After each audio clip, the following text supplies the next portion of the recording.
Henriette, you made the point that today's market faces broader challenges than just the oil market price. Yes.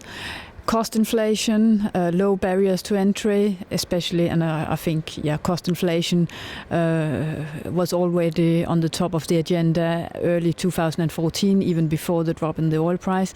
So this drop in the oil price is simply putting even more focus on the importance of cost-cutting measures throughout the whole supply chain in order to have a more balanced market.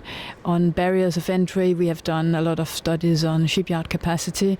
It's not just to blame the Chinese shipyard capacity. It's a combination of excess shipyard capacity in the world and easy access to liquidity globally. So that is a very dangerous cocktail, leading to excess supply in most, we've seen it in conventional shipping sectors.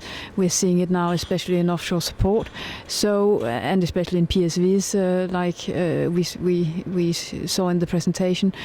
And there's a risk that can repeat itself. But we've seen it in especially dry bulk, that expectations of a rebound, suddenly capacity is there to kill the rebound before it actually materializes. But on a positive note, we also see that investors are getting more and more cautious, and the importance of having access to employment, access to cargo, a good business track record, a strategy is becoming more and more important. You referenced China, and it did come up in the open discussion. However, no one's oblivious to China's present economic situation. To what extent might that actually be quite helpful for the OSV industry and its capacity issues?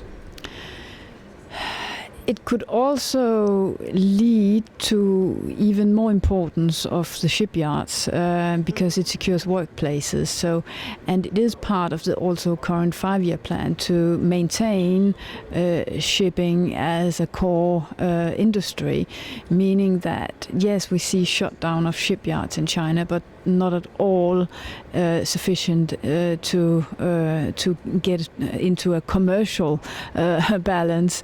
This is a political variable in a commercial industry.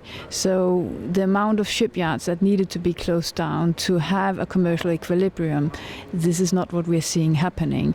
I agree it will happen over time, but we're not talking short term, we are talking medium to longer term.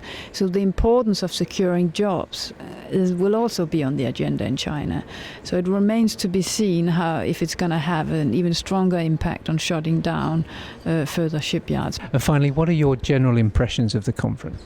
It's very good. It's fantastic to meet so many people from the industry and get histories from the real world. Of course, we see that every day, but these are hands-on. You knows exactly what goes on in the business, and it's fantastic to meet so many people from the industry.